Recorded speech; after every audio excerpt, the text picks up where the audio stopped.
Doktor axşamınız xeyir. Salam axşam. Hardan zəng eləmisiz? Hafta. Hə, gözəlim Ağsudan. Elə Ağsunun perivallarından danışırdıq. De. Bəli. Doktor, məndə güldü xolesterin var. Onun qarşı necə çare eləmək olar?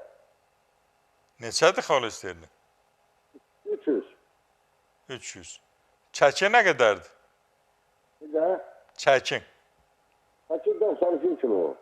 80 kilo. 92 kilo. 92. Boyu nə qədərdir? O da 75. Aha.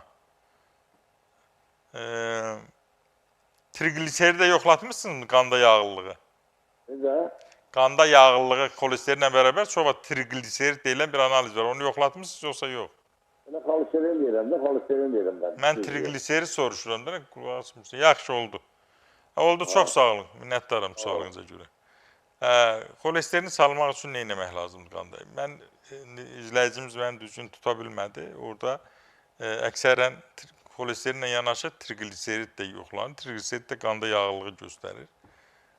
Yəni onlar çox vaxtı yanaşı yoxlanılır. Xolesterini salmaq üçün sizə resept deyirəm.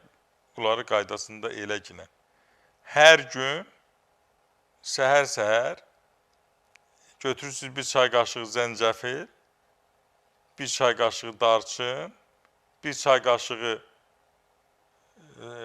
kurkumin, yəni sarı köy tozu və bir çimdik qara biber, olmasa da olar.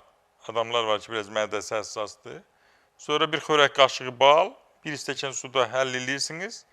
Bir limonu da şirəsinin üstünə sıxırsınız, qəbul edirsiniz. Bir aydan sonra yoxladım, çox fərqli bir nəticə alınacaq.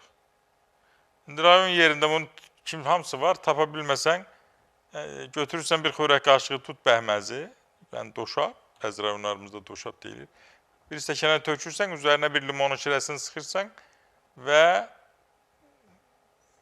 isti su əlavə edirsən, qarışdırırsan, gündə 3 dəfə, yeməkdən yarım saat əvvəl qəbul edirsən və sağ böyür üstə uzanırsan. Həm öd qovucudur, qaracərini təmizləyir, həm də qanda xolesterinin miqdarını qaydaya salır. Çox sağ olun, sualınıza görə minnətdaram.